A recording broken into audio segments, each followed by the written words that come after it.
वाशी प्लाझाजवळ भिंत कोसळल्याची घटना जी आहे ते घडल्याची समोर आली आहे। आपण सध्या त्याच घटनास्थळी आहोत। आपण पाहू शकता कशा पद्धतीने ही भिंत जे आहे ते याच ठिकाणी कोसळल्याचं आपल्याला पाहायला मिळते।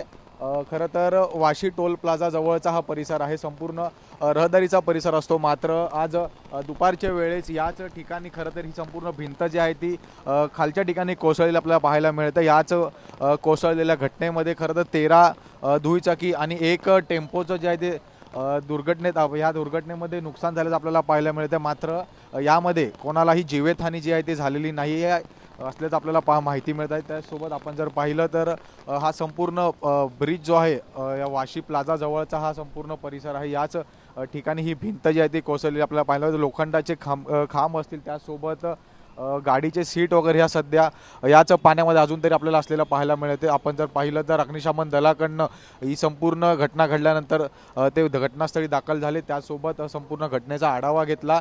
यानंतर ह्याच ठिकाणी अडकलेल्या 13 दुचाकी होते, या सर्व दुचाकींना ज्या या ठिकाणावरून काढण्यात आलं आहे। त्यासोबत एक अडकलेला टेम्पो सुद्धा याच जागेवरचा जो आता हटवण्यात आला आहे। आता आपण पाहू शकता सध्या तरी याच ठिकाणी कुठलीही जीवितहानी नाही झाली आहे। मात्र नवी मुंबईमध्ये एक मोठी घटना जी आहे ते घडलेली आपल्याला पाहायला मिळाली। त्यासोबत आपण जर पाहिलं तर नवी मुंबईतील टोल प्लाझा येथील भिंत कोसळल्यानंतर आता नवी मुंबईची महापालिका या संपूर्ण घटनेकडे कशा पद्धतीने आढावा घेणार हे पाहणं महत्त्वाचं ठरणार आहे।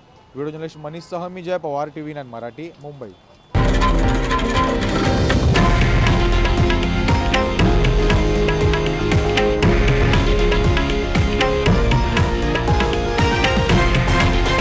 हे आहे देशातील नंबर 1 न्यूज नेटवर्क आणि आपण पाहत आहात TV9 मराठी, एकमेव।